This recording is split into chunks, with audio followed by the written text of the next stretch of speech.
7 de la mañana con 40 minutos, amigos. Continuamos con más de A Primera Hora y seguimos abordando los aspectos relativos a la inseguridad, que sin duda alguna es uno de los temas, por no decir el tema que mayormente preocupa a la ciudadanía aquí en nuestro país. Basta revisar de alguna manera los diferentes titulares de los medios de comunicación que dan cuenta, por ejemplo, de que el poblado más violento de América Latina está en el Ecuador, de que las muertes violentas crecieron en 110 cantones en el primer semestre del 2023, así como también estos hechos suscitados la noche y madrugada, la noche de este día miércoles y madrugada de este jueves en la capital, con el incendio de 2 vehículos en Quito. Se investigan justamente estos hechos y cuáles pudieran haber sido los móviles de estos sucesos, entre otros temas. Hemos invitado el día de hoy a Luis Altamirano, excomandante del Ejército, precisamente para analizar estos nuevos episodios de inseguridad en general en nuestro país. Esta violencia también que marcó de alguna manera la última campaña electoral, entre otros aspectos. Bienvenido, buenos días. Belkis, buenos días, un saludo cordial a todas las personas que nos ven y nos escuchan en este momento. Hemos tenido la oportunidad de dialogar con usted en múltiples ocasiones respecto de los temas de inseguridad en nuestro país y ahora mismo, ¿cómo mira usted el panorama respecto a este tema? Bueno, lastimosamente vemos que las acciones desde el gobierno no han dado los resultados, mucho se ha mediatizado. Creo que es fundamental que el Ecuador encuentre el espacio para desarrollar y proponer una política de Estado frente al tema de la seguridad. Los hechos que hemos visto en las últimas horas también sí merecen algún tipo de reflexión adicional.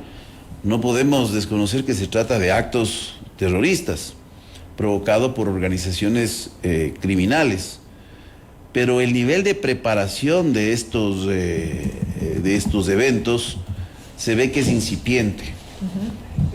Difícilmente un acto terrorista con personas altamente entrenadas, preparadas, con alto nivel de coordinación, usted podría determinar responsabilidades o posibles sospechosos en un corto espacio de tiempo. Entonces, ahí lo que podemos nosotros observar es que hay una improvisación, inclusive por los primeros informes que se dieron en el lugar de los hechos, por la naturaleza misma de los efectos que se causó. Entonces estamos frente a técnicas muy incipientes en términos de lo que es un acto terrorista, y esto ya nos debe generar preocupación. Incipientes en la medida en que puede ir escalando.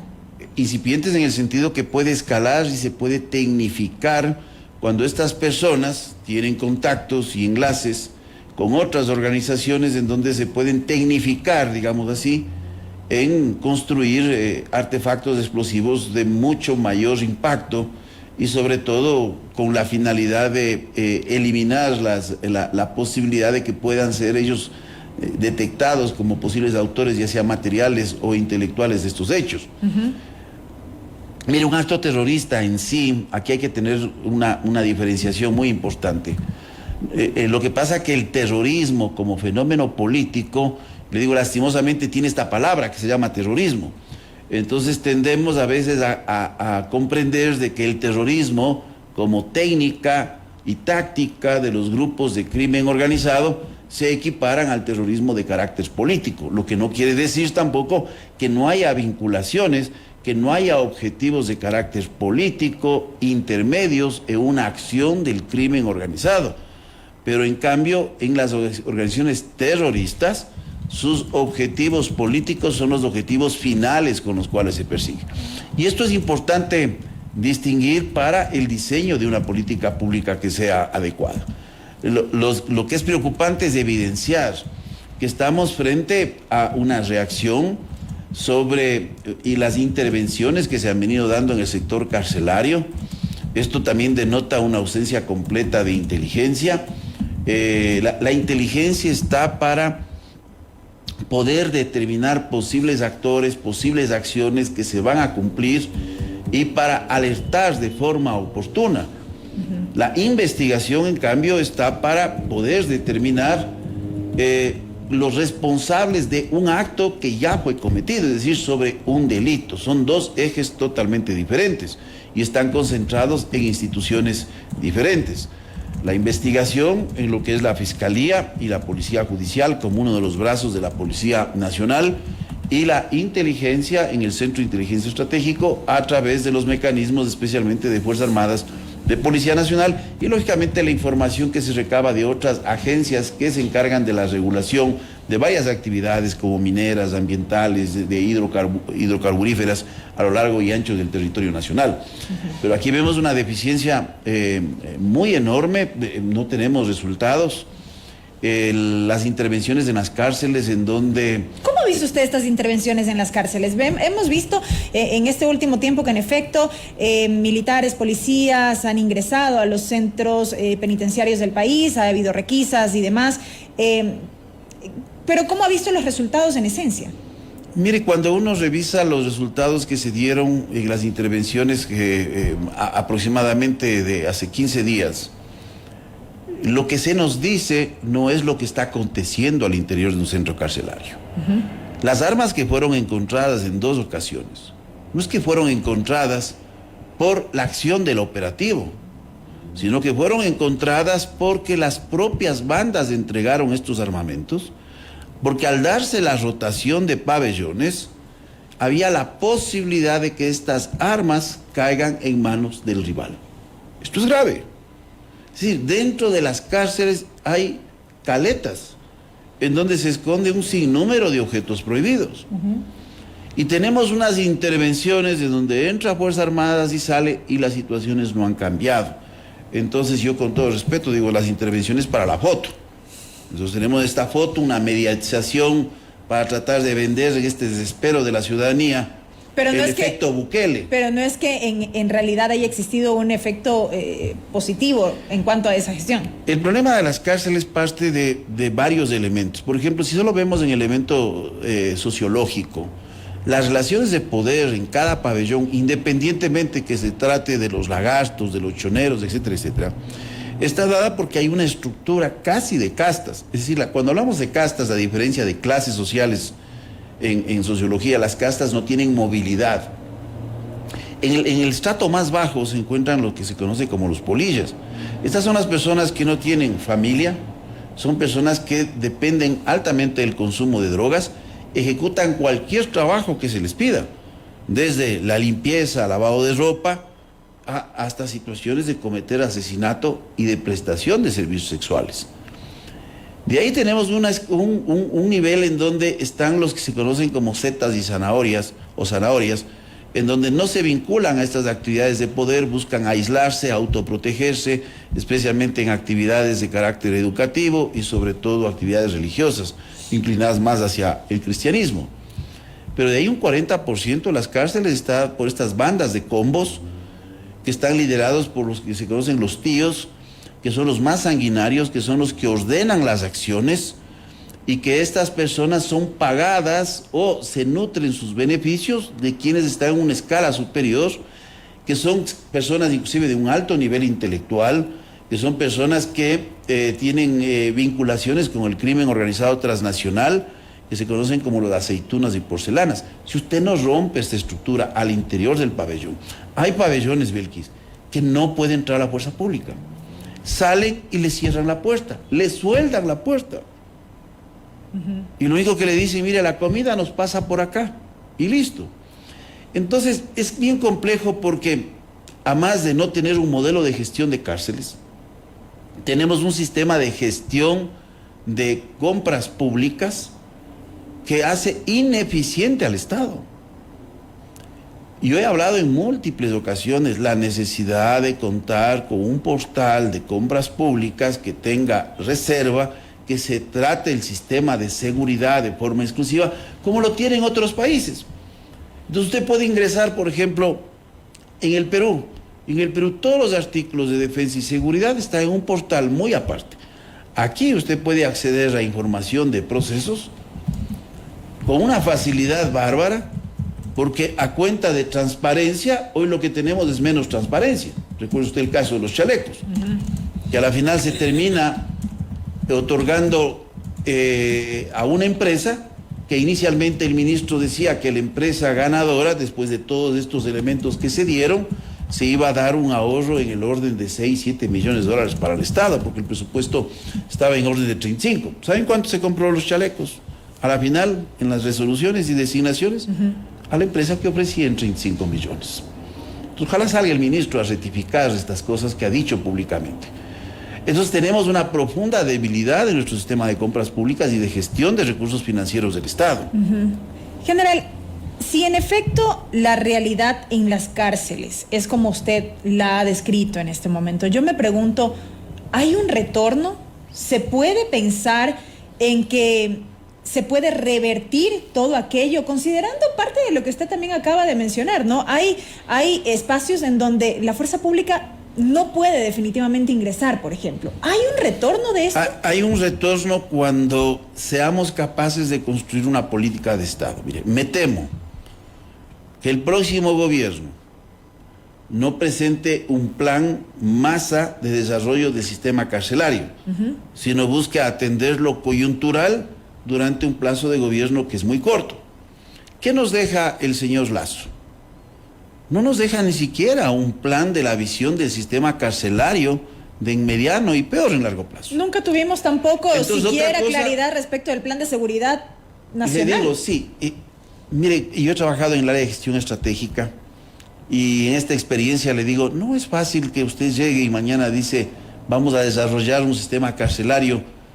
Todos estos estudios previos, normalmente cuando se desarrolla infraestructura, es un año de análisis y levantamiento de información, establecimiento de estudios de prefactibilidad, factibilidad, elaboración del proyecto, porque hay que hacer una serie de cosas y en el siguiente año o los subsiguientes años los procesos ya de desarrollo, solo lo estoy hablando de infraestructura, que es uno de los componentes sistémicos de una capacidad que tiene que desarrollar el Estado.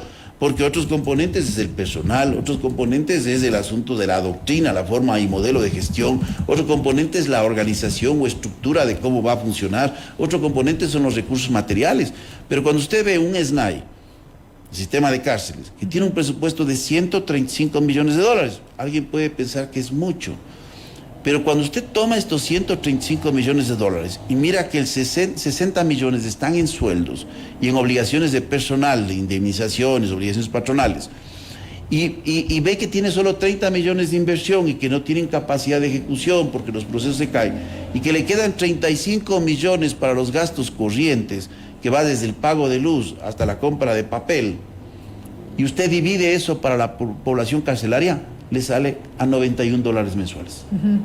O sea, con $91 mensuales, usted tiene que sostener a una persona privada de la libertad. Ni para la alimentación. Le estoy diciendo que de ahí salen todos los elementos, ni para los candados. Pues es increíble, porque mire, yo he conversado con una persona y me dice que el CERCOP le dice, bueno, es que comprar ese tipo de cosas, hagan gestión, autogestión. ¿Y qué entienden por la autogestión? Ir a pedir a la empresa privada la donación de candados. Miren los sistemas incipientes que tenemos y ahí no le ponemos recursos. Pero no solo es recursos, es como, por ejemplo, hablar solo de tecnología como la solución o al paradigma, como una nueva panacea al paradigma de seguridad. Es totalmente equivocado, porque la tecnología es un componente de varios elementos que deben estar presentes. Pero para todo esto se requiere recursos. Tiene que haber decisión política. Las intervenciones que se han dado en las cárceles no han estado orientadas a la rotación de pabellones. Una política de rotación de pabellones, claro que va a tener un impacto inicialmente hacia afuera de las cárceles, extramuros, por el nivel de conexión y violencia. Lo que estamos viendo es eso. Pero el Estado no puede justificarle al ciudadano, mire, bueno, tranquilo, vamos a intervenir en esta cárcel y esté preparado para que un coche bomba puede hacer que donde usted esté visitando explote. O sea, imagínense, y estas son las justificativas, como que se trata de un hecho de completa normalidad. Si no se retoma el control de las cárceles, si no hay un plan masa para el desarrollo de las mismas, bueno, estamos abocados a vivir en este círculo vicioso de violencia, que lo más grave, como le digo, por los elementos que se presentaron de estas dos explosiones, son todavía incipientes en sus fases de planificación y preparación y en sus fases de ejecución. Correcto, general. En términos generales, ¿cómo vio usted las propuestas de campaña de los candidatos en materia de seguridad? Respecto de lo que fue previo a la primera vuelta y cómo se proyectan de alguna manera para la segunda vuelta. Bueno, mire, yo tengo que ser sincero porque en esta situación que hemos estado encabezando cerca de 8 profesionales, el trabajo de lo que es el modelo de gestión de la seguridad desde los diferentes candidatos, yo resalto, sí, en cierto modo, la propuesta de Noboa en la construcción, inclusive formal del plan, en donde podemos ver algunos elementos que están muy focalizados en la prevención. Esto me parece adecuado, porque cuando uno ataca las causas exclusivamente, digamos, ataca los efectos exclusivamente, estas causas van generando una diversificación del fenómeno. Ahí hay un enfoque muy fuerte en la prevención y en términos de lo que es la disuasión y control, se habla de algo que me parece interesante, que es la reforma policial y la reforma del sistema de justicia. Si no solucionamos el problema de la justicia, usted puede tener la mejor fuerza pública del mundo, más armada, más equipada, así esta fuerza pública no esté penetrada. El problema es que tenemos un círculo vicioso en donde tenemos el delito, una acción débil de la justicia y a la final tenemos una reincidencia y generación de impunidad. Esto está colocado en el plan de Noboa. Ahora, en el plan de Luisa también me parece interesante porque hay una experiencia y se habla de todos los ejes. Hay un déficit, yo le digo, en todos los candidatos que habíamos analizado, analizamos de todos, en que no se nos dice el cómo en la mayoría de aspectos que se refiere.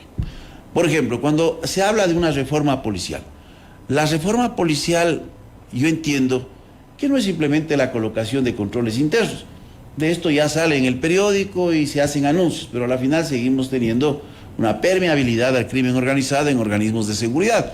Fuerzas Armadas lo ha hecho, pero mire los resultados. Policía lo ha hecho, pero mire los resultados. No, en donde encontramos hechos delictivos, en donde encontramos vinculados a miembros de la fuerza pública. He mencionado acá en este programa los controles internos con presencia de otras instituciones. Pero algo que es fundamental, inclusive en muchos programas lo he hecho esto, más de un año, y nadie lo toma en serio para discutir. Porque mañana yo veo que muchos han abanderado algunas de las situaciones que he mencionado. Cuando hablé de la franja de frontera de 20 a 40 kilómetros, lo presenté yo, ¿no?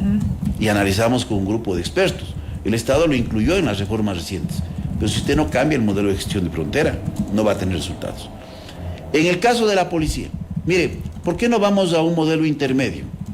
Como el modelo que tiene Colombia, en donde en 1991 toma la decisión frente a fenómenos que hoy estamos viendo y que muchas veces se analiza de protección desde las instituciones porque no se quiere cambiar. Se crea el Cuerpo Técnico de Investigadores. Nuestra Constitución le permite a la Fiscalía tener un Cuerpo Técnico de Investigadores. La fuerza del Cuerpo Técnico de Investigadores en Colombia en este momento arriba casi a los 10.000 efectivos.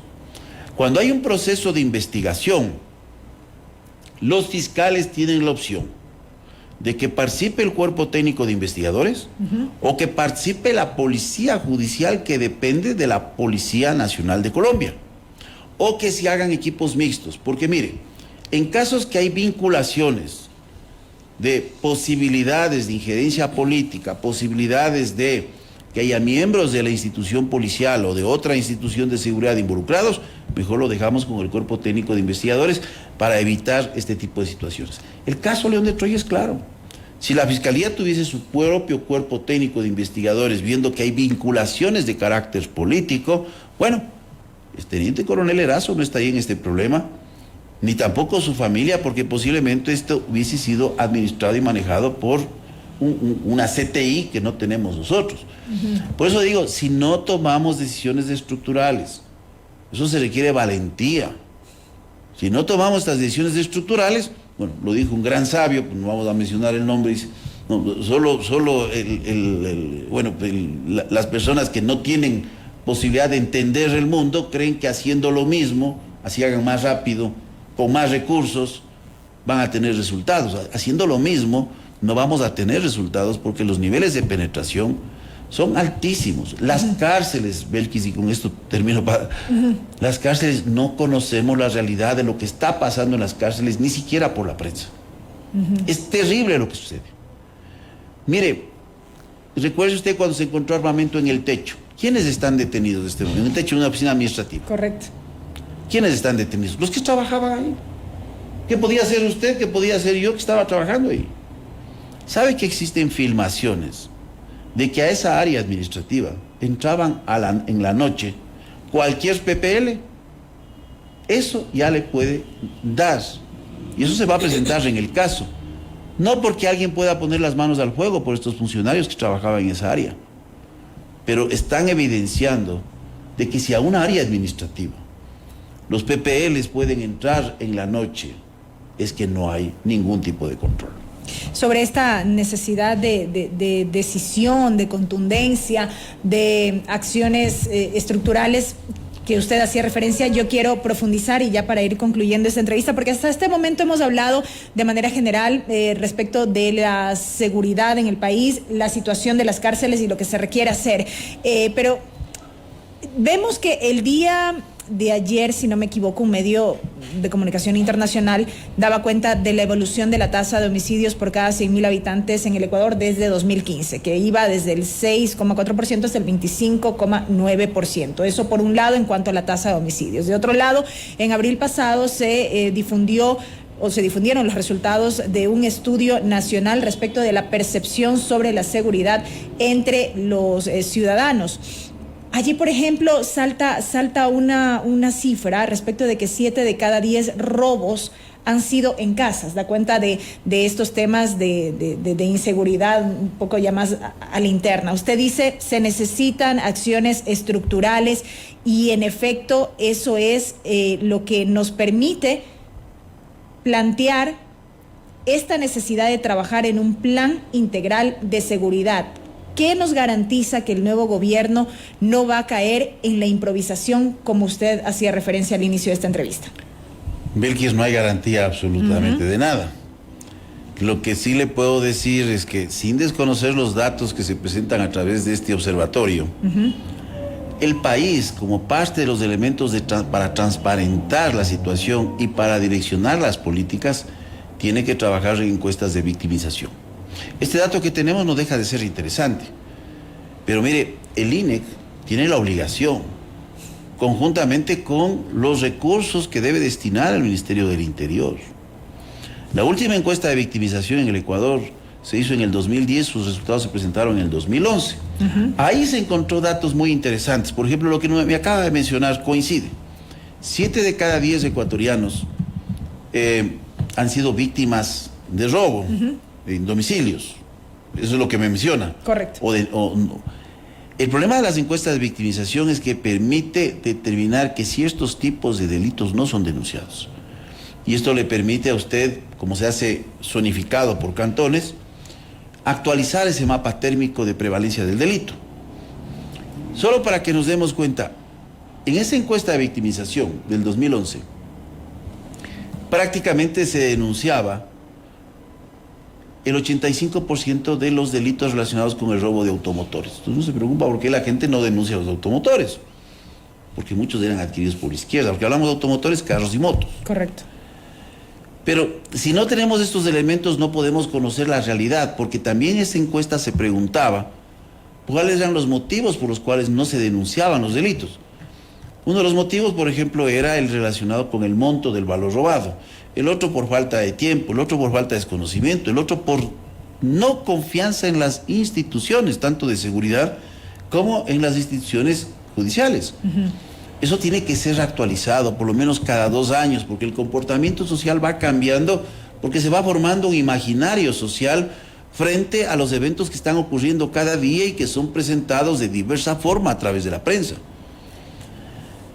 Le digo, este año vamos a cerrar lastimosamente con 40 homicidios cada 100.000 habitantes.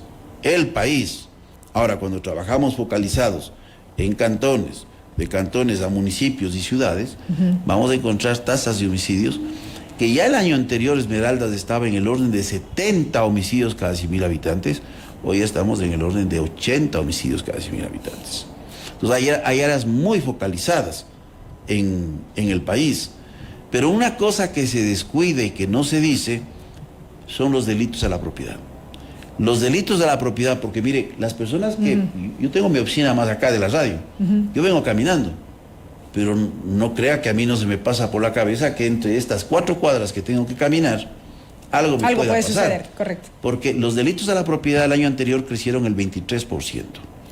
Este año va un crecimiento del 3%. Uno dice, bueno, no es mucho, pero no hemos reducido. Pero cuando vemos si estos delitos, y este dato que le voy a dar y la ciudadanía se va a asustar. Si tenemos un crecimiento del 3% es porque ha habido un decrecimiento de otros delitos como el robo de domicilios, como el asalto a las personas, pero también viene el dato, posiblemente no están siendo denunciados. Pero de los que son denunciados, hay un aumento en el orden del 25% en el robo de motos y en el robo de carros. En este año hemos sobrepasado ya los 19.000 eventos denunciados en Fiscalía. Estamos hablando de sobre los 8.000 vehículos, carros, y estamos hablando de cerca de 11.000 motos. Entonces, si el ciudadano cuando camina dice, bueno, la inseguridad, puedo ser asaltado. Cuando deje el domicilio, pese a que ha habido una disminución relativamente menor, puede ser que ya no encuentre parte de mi patrimonio. O si salgo en un vehículo donde la mayor parte tiene un vehículo por situaciones de trabajo, porque quienes vemos este momento acá, pues donde está la radio, los que están saliendo a pasear, tienen el miedo de no retornar con ese vehículo. Correcto. Imagínense que estamos en este momento ya en más de 19.000 eventos de robos de automotores. Interesante análisis, mucho por hacer sin duda alguna y un desafío grande para el nuevo gobierno. Quiero agradecer a al general Luis Altamirano, excomandante del Ejército, por haber estado con nosotros. Muchas gracias a ustedes. Muchas gracias, Belkis. Amigos, son ya las 8 de la mañana con 7 minutos. Vamos a la pausa. Al regresar continuamos con las entrevistas aquí en A Primera Hora.